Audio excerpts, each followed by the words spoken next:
Hi guys, good morning. This is Srinivasan.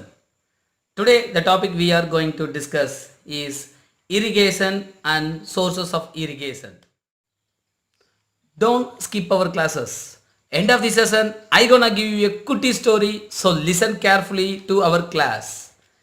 Before starting class, I gonna ask 5 questions from previous chapter.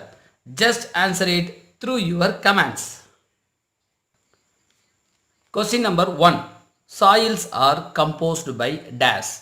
There is 5 answers. You have to mention any one. Question number 2. How many types of soils? You just mention the types. How many types are there? Question number 3. Black soils help to growth of dash crops. Black soil help to growth of dash crops. Question number 4. Write any 3 alluvial soil distribution areas. Write any 3 alluvial soil distribution areas. Question number 5. Who is the head of ICAR in India? ICAR. ICAR means the Indian Council of Agriculture. The Indian Council of Agriculture. Who is the head of the Indian Council of Agriculture Research in India? Let me give you a short introduction about the topic we are going to discuss.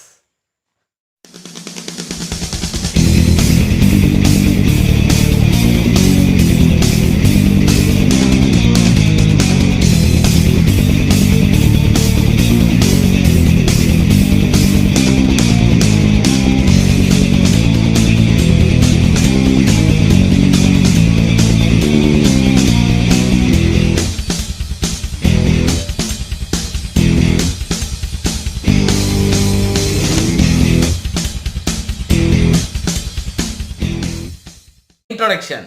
Irrigation. Weathering of agricultural plants through artificial means is called irrigation. Being a hot country with seasonal and irregular rainfall, it always needs irrigation to carry out agricultural activities during dry period. Besides erratic rainfall, prevalence of high temperature, cultivation of annual crops, and hydrophytus, commercial farming, and porous soil make irrigation an essential one for the agriculture of our country. Sources of irrigation. In India, different sources of irrigations are used depending upon the topography soils. Topography. Topography means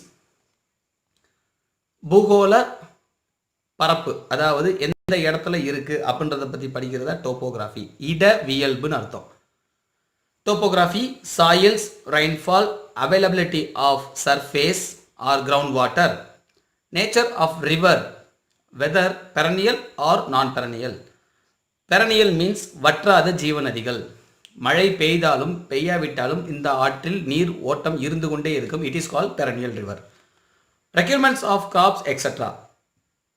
The main sources of irrigation used in different parts of the country are canal irrigation, well irrigation, tank irrigation. Canal irrigation means கால்வாய், கால்வாய் வழியாக நீர்ப்பாசன வசதி செய்தல். Well irrigation means கிணற்று வழியாக கிணற்று நீர்ப்பாசனம். அடுத்து டேங்க் மீன்ஸ் ஏரி, ஏரி நீர்ப்பாசனம். So first one canal irrigation. It is the second most important source of irrigation in our country. Percentage of area under canal irrigation in our country is 24%.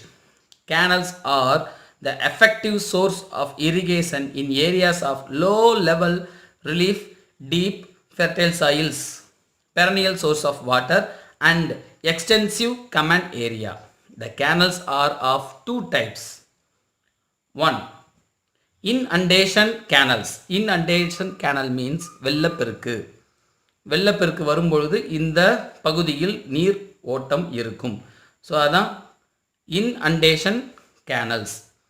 In this water is taken out directly from the rivers. without making any kind of barrage or dam.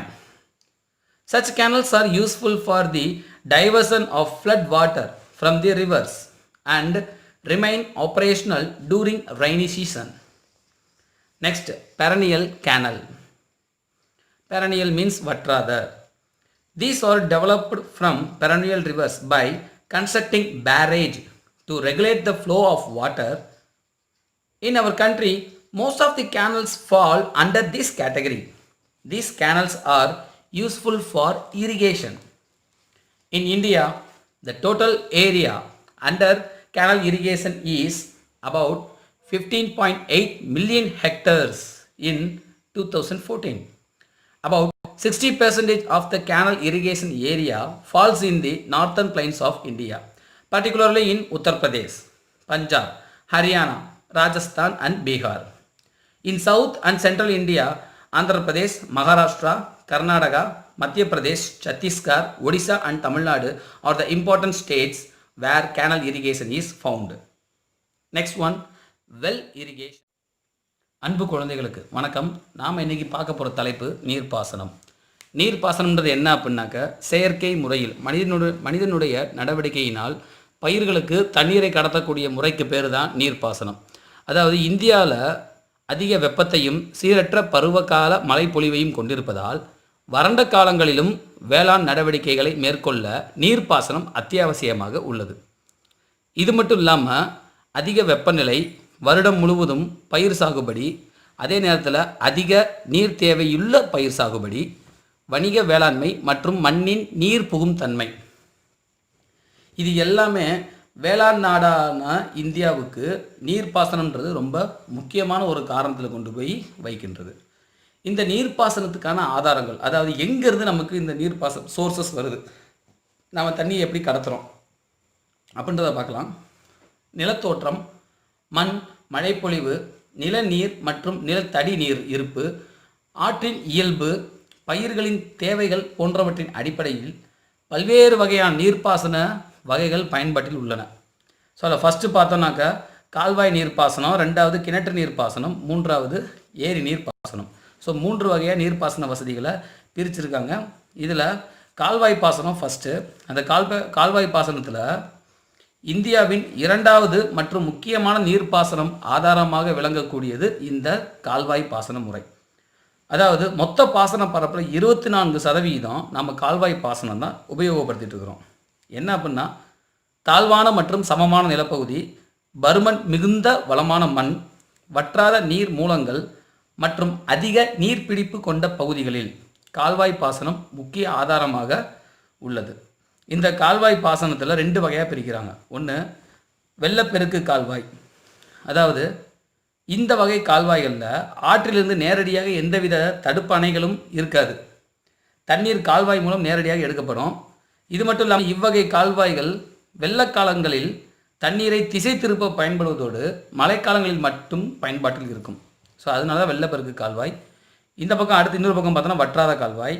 இந்த வற்றாத கால்வாயில் இந்த வகை கால்வாய் எப்படி இருக்கும் அப்படின்னா, வற்றாத நதிகளின் குறுக்கே அணைகள் கட்டி நீரின் போக்கை சீர்படுத்தி பயன்பாட்டிற்கு கொண்டு வருதல்.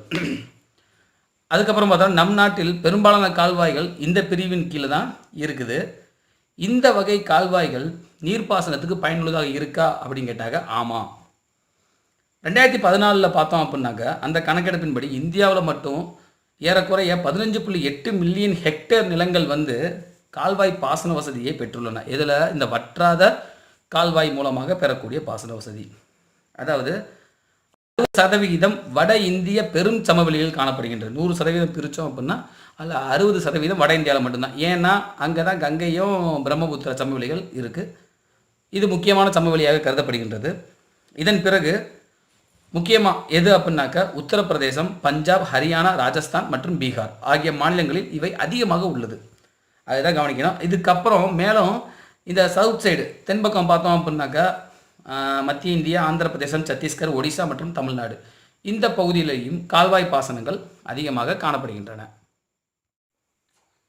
A well is a hole or trough usually vertical, excavated in the earth for bringing groundwater to the surface. Well irrigation is the most important source of irrigation as it contributes about 62% of net irrigated area in India.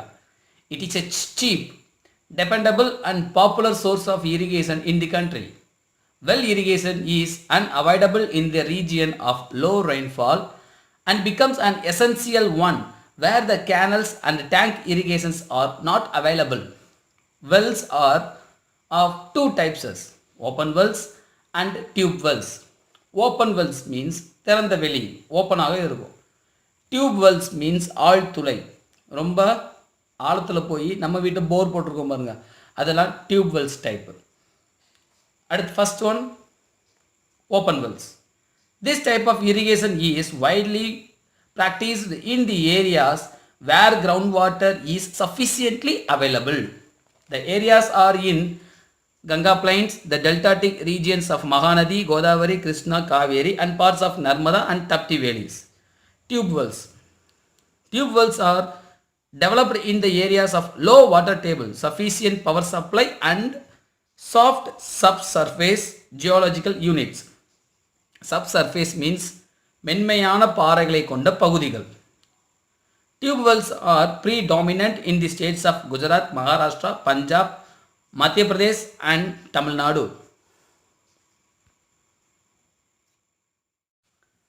ரெண்டாவது கிணற்று நீர் பாசனம். இந்த கிணற்று நீர் பாசனம்ன்றது எப்படி அப்படின்னாக்க, பூமியில் செங்குத்தாக பள்ளம் தோன்றது, இல்லைனாக்கா ஆழ்துளை மூலமாக ரொம்ப லாங்காக துளை போட்டு தண்ணியை எடுத்து மேற்பகுதிக்கு கொண்டு வரதுக்கு பேர் தான் கிணற்று நீர் பாசனம். இந்தியாவில் பார்த்தோம் அப்படின்னாக்கா பாசன பரப்பில் 62% வந்து கிணற்று நீர் பாசனத்துக்கு கீழே தான் இருக்குது. இதுதான் நம்ம நாட்டில் ரொம்ப ரேட்டு கம்மி, விலை மலிவாகவும், அதே நேரத்தில் மழை குறைவான பகுதிகளில் இதை நாம் யூஸ் பண்ணி எடுத்துக்க முடியுது. அதே நேரத்தில் ஏரி பாசனம் இல்லாத பகுதிகளிலையும் இந்த கிணற்று நீர் பாசனத்தை நாம் உபயோகப்படுத்திகிட்டு இருக்கிறோம். இந்த கிணற்று நீர் பாசனத்தை வந்து 2 வகையாக பிரிக்கலாம். ஒன்று திறந்த வெளி கிணறுகள், இன்னொன்று ஆழ்துளை கிணறுகள். ஃபர்ஸ்ட் ஒன் இந்த திறந்த வெளி கிணறுகள். நிலத்தடி நீர் போதுமான அளவிற்கு இருக்கக்கூடிய பகுதியில் இந்த வகை பாசனம் இருக்குது. இந்த பாசனம் பெரும்பான்மையாக கங்கை சமவெளி, மகாநதி, கோதாவரி, கிருஷ்ணா, காவேரி, நர்மதை மற்றும் தப்தி இந்த மாதிரியான ஆற்று பள்ளத்தாக்குகள் பகுதிகளில் இந்த திறந்த வெளி கிணற்று நீர் பாசனத்தை பார்க்கலாம். ரெண்டாவது ஆழ்துளை கிணற்று நீர் பாசனம். இது என்ன அப்படின்னாக்கா, நிலத்தடி நீர் மட்டம் எங்கெல்லாம் கம்மியாக இருக்கோ அதே நேரத்தில் மின் மிகை பகுதிகள், அந்த இடத்துல மின்சாரமும் அதிகமாக கிடைக்கணும். அது மட்டும் இல்லாமல் மென் பாறைகள்னு சொல்லுவாங்க, பூமியின் 2வது அடுக்கக்கூடிய அந்த பாறைகள் வந்து மென்மையாக இருக்கணும். அந்த மாதிரி இருக்கக்கூடிய இடங்களில் மட்டும்தான் இந்த ஆழ்துளை கிணறு வகைகளை வந்து நாம் உபயோகப்படுத்த முடியும். குஜராத், மகாராஷ்டிரா, பஞ்சாப், மத்திய பிரதேசம் அண்ட் தமிழ்நாடு இந்த பகுதிகள் எல்லாம் இந்த ஆழ்துளை கிணற்று நீர் பாசனம் தான் உபயோகப்படுத்தப்பட்டு வருகின்றது. Tank irrigation. A tank is a natural or man-made hollow on the surface developed by constructing a small bund around it across a stream. Bund means talvana, சரிவா. It is used to collect and store water for irrigation and other purposes. நீர் பாசனத்திற்காகவும் மற்றும் other purpose. Irrigation by tank is a very old system in India. It is also includes irrigation from lakes and ponds. The tank irrigation is popular in the peninsular India due to the following reason. Peninsular India. So irrigations are very popular in peninsular region only, not Jammu Kashmir, Punjab. These regions are not available for peninsular irrigation. Are not available for tank irrigation. So the following reasons are: first one is the undulating relief and hard rocks make difficult to dig canal and wells. So it's created too difficult. Undulating means samamatra. So that's why we cannot dig properly for canals and wells. Second one, natural depressions serve as reservoirs. Reservoirs means நீர் தேக்கங்கள். நீர் தேக்கங்கள்லாம் தண்ணியை சேர்த்து வைக்கக்கூடிய பகுதிகள், maximum டேம்ஸை சொல்லலாம். Absence of perennial rivers. Peninsular India, there is no perennial rivers. Okay. So next, the fourth one is impermeable rock. Impermeable rock means puha. Water, the rocks cannot transfer the water. Rocks rock structure which do not permit percolation. Percolation means கசிவு. So தண்ணி கசிய விடாது இந்த பாறைகள். அடுத்து the scattered nature of populations and agricultural field. குறைவான வளங்கள் எதற்காக மக்கள் தொகை இருக்கக்கூடிய பகுதி இந்த அக்ரிகல்ச்சரல் ஃபீல்டில். ஸோ அதனால் peninsular India maximum they are following tank irrigations. அடுத்ததாக ஏரி பாசனம். ஏரி பாசனம்ன்றது என்னன்னாக்கா புவியின் மேற்பகுதியில் இயற்கையாகவே அல்லது மனிதனால் ஒரு தாழ்வாக தண்ணி தேங்குகிற அளவுக்கு ஏற்படுத்தக்கூடிய பகுதி தான் இந்த ஏரி பாசனம். அதாவது இது வந்து ஆற்றின் குறுக்க ஏற்படுத்தப்பட்டு ஏரியை சுற்றிலும் கரைகள் கட்டப்படுகின்றன. இது ஒன்று. இங்கே வந்து நீரை நம்மளால் சேகரித்து வைக்கின்றோம். எதுக்காக சேர்த்து வைக்கிறோம் அப்படின்னா வேளாண்மைக்காகவும் மற்றும் இதர தேவைகளுக்காகவும். பெரும்பாலும் ஏரி பாசனம்ன்றதான் இந்தியாவுடைய மிக பழமையான முறையாக கருதப்பட்டு வருகின்றது. இந்த பாசன முறை வந்து ஏரிகள் மற்றும் குளங்களையும் உள்ளடக்கியதாக கருதப்படுகின்றது. நம்ம தீபகற்ப இந்தியாவை பொறுத்த வரைக்கும் இந்த ஏரி பாசனம் தான் சிறந்து விளங்குது. ஏன் அப்படின்னா அதுக்கு பல காரணங்கள் சொல்கிறாங்க. அதில் ஃபஸ்ட்டு வந்து கடினமான பாறைகளும் சமமற்ற நிலத்தோற்றங்களும் உள்ள பகுதிகளில் கால்வாய் மற்றும் கிணறுகள் தோண்டுவதற்கு ரொம்ப கடினமாக இருக்கும். ஸோ அதனால் இந்த ஏரி பாசன வசதியை உபயோகப்படுத்தும். ரெண்டாவது, இயற்கையாகவே உருவான பள்ளங்கள் நீர்த்தேக்கங்களாக பயன்படுத்தப்படுகின்றன. நேச்சராகவே அது கிடைக்கிது. மூணாவது, இந்த பகுதியில் வற்றாத ஆறுகள் கிடையவே கிடையாது. எங்கள் பெனின்சுலர் இந்தியாவில் தீபகற்ப இந்தியாவில் தான் சொல்லிட்டு இருக்கோம். நாலாவது, நீர் புகா பாறைகளில் நீர் கசிவு ஏற்படாது. தண்ணியே உள்ளே போகல அப்படின்னா அப்புறம் எப்படி பாறையிலிருந்து தண்ணி வரும். ஃபிஃப்த் ஒன், குறைவான மக்கள் தொகை பரவலும் குறைவான வேளாண்மை நிலங்களும் இந்த பக்கம் தான் இருக்குது. ஸோ அதனால் ஏரி பாசன வசதிக்கு நாம் இந்த பகுதிகளை உபயோகப்படுத்தி கொள்ளலாம். Modern irrigation methods. There are many ways in modern irrigation. Among them, mostly practiced and following in India are using drips, sprinklers and polyhouses. Central pivot irrigation. Central pivot irrigation means மைய சுழற்சி முறை. Drip system is used to watering like drops at near the roots of plant. It will cover a tiny area at plant but suitable for big trees and horticulture plants too, which used to grow bigger. Next one, rain gun. Rain gun means தெளிப்பு முறை. Rain gun used to spread water like rain as in name and used to serve for crops which used to grow up to 4 feet or high also, but we have to adjust sprinklers height as per crop size. Typical usage of rain guns are in sugarcane maize crops. Center pivot irrigation, also called water wheel and circle irrigation, is a method of crop irrigation in which equipment rotates around a pivot and crops are watered with sprinklers. நவீன நீர்ப்பாசன முறைகள். இந்தியாவில் பல நவீன நீர்ப்பாசன முறைகள் பயன்பாட்டில் இருக்குது. அதில் முதன்மையானது எது அப்படின்னா சொட்டு நீர் பாசனம், தெளிப்பு முறை பாசனம் மற்றும் மைய சுழற்சி நீர் பாசனம். சொட்டு நீர் பாசனம் அதாவது தாவரங்களோட வேர்பகுதிகளுக்கு டைரெக்டாக போய் சொட்டு சொட்டாக நீரை விடுவது தான் இந்த சொட்டு நீர் பாசனம். தாவர வேர்களோட சிறிய பகுதிகளுக்கு மட்டும் இந்த நீர் பாய்ச்சப்படுகின்றது. அதே நேரத்தில் பெரிய மரங்கள் மற்றும் தோட்ட பயிர்களுக்கு இதை நாம் என்ன பண்ணலாம், பயன்படுத்தலாம்.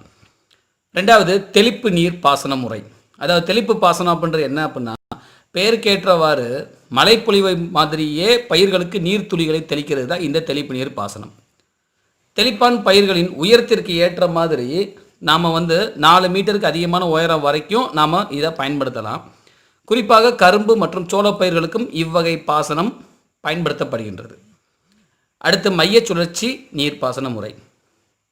இது நீர் சக்கரம் அல்லது வட்ட சுழற்சி நீர்ப்பாசனம்னு அழைக்கப்படுது. ஏன் அப்படின்னா இந்த முறையில் கருவியோட மைய பகுதி சுழன்றுக்கிட்டே இருக்கும். சுழற்சி மூலமாக சுழன்று கொண்டே தெளிப்பான் என்ன பண்ணிகிட்டு இருக்கோம், நீரை பயிர்களுக்கு தெளித்து கொண்டே இருக்கும். இதுதான் இந்த முறை. மல்டிபர்பஸ் ரிவர் வேலி projects. It is a scientific management of water resources in our country. Construction of dam across river in aimed at many purposes. Hence, it is termed as multi-purpose river valley projects. The various purposes of a dam serves our irrigations, hydropower generation, water supply for drinking, and industrial purpose, controlling floods, development of fisheries, navigation, etc. Generally, majority of multi-purpose projects are combination of irrigation and hydropower, which are the major aims of the projects. அடுத்ததாக பல்நோக்கு ஆற்று பள்ளத்தாக்கு திட்டம். அதாவது இது ஒரு அறிவியல் முறையில் நீர் மேலாண்மைக்காக நீர்வள மேலாண்மை திட்டமாக பயன்படுத்தப்படுது. என்ன அப்படின்னா, ஆற்றின் குறுக்க பல்வேறு நோக்கங்களுக்காக அணைகளை கட்டுவதால் இது பல்நோக்கு ஆற்று பள்ளத்தாக்கு திட்டங்கள் என்று அழைக்கப்படுகின்றன. என்னென்ன நோக்கத்துக்காக அப்படின்னா, நீர்ப்பாசனத்துக்காக டேம் யூஸ் ஆகுது. அடுத்து நீர் மின் உற்பத்தி, குடிநீர் மற்றும் தொழிற்சாலைகளுக்கு நீர் வழங்குதல், வெள்ளத்தடுப்பு, மீன் வள மேம்பாடு, நீர்வழி போக்குவரத்து, இந்த மாதிரியான பல வகை நோக்கங்களுக்காக ஒரு டேம் கட்டப்படுகின்றது. அதனால் இதுகளுக்கு பேர் பல்நோக்கு ஆற்று பள்ளத்தாக்கு திட்டம் அப்படின்ற பெயர். அது மட்டும் இல்லாமல் நீர் மின் சக்தி மற்றும் நீர்ப்பாசனம் ஆகியவை பெரும்பாலான பல்நோக்கு ஆற்று பள்ளத்தாக்கு திட்டத்தோட முக்கியமான நோக்கமாக கருதப்படுகின்றது. அன்பு குழந்தைகளுக்கு, நாம் இன்னைக்கு நம்மளுடைய குட்டி ஸ்டோரி பகுதியில் என்ன பார்க்க போகிறோம் அப்படின்னாக்க, அரிஸ்டாட்டிலுக்கு ஒரு கடிதம் வந்திருக்கு. அந்த கடிதத்தில் என்ன குறிப்பிட்டிருக்கு அப்படின்னா, தங்களுக்கு என் மரியாதை கலந்த வணக்கம். எனக்கு மகன் பிறந்திருக்கின்றான்.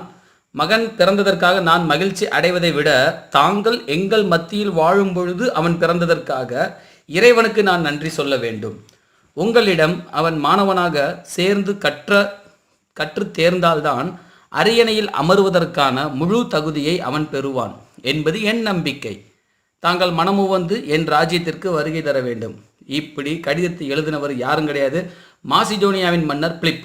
அவர் யாரை குறிப்பிட்டிருக்காருன்னா, அவருடைய மகன் அலெக்சாண்டர் பிறந்ததை தான் அவர் இப்படி கொண்டாடும் வகையில் அரிஸ்டாட்டிலுக்கு கடிதம் எழுதியிருக்கின்றார். ஸோ அரிஸ்டாட்டில் கிளம்பி போய் அலெக்சாண்டருக்கு ஆசிரியராக மாறிவிடுகின்றார். அலெக்சாண்டர் தினமும் ஸ்கூலுக்கு போயிட்டு வந்துட்டு இருக்காரு. என்னதான் பெரிய பணக்கார குடும்பத்தில் பிறந்திருந்தாலும் அலெக்சாண்டர் கிளாஸில் ஃபஸ்ட்டு மாணவனாக தான் இருந்திருக்கிறார்.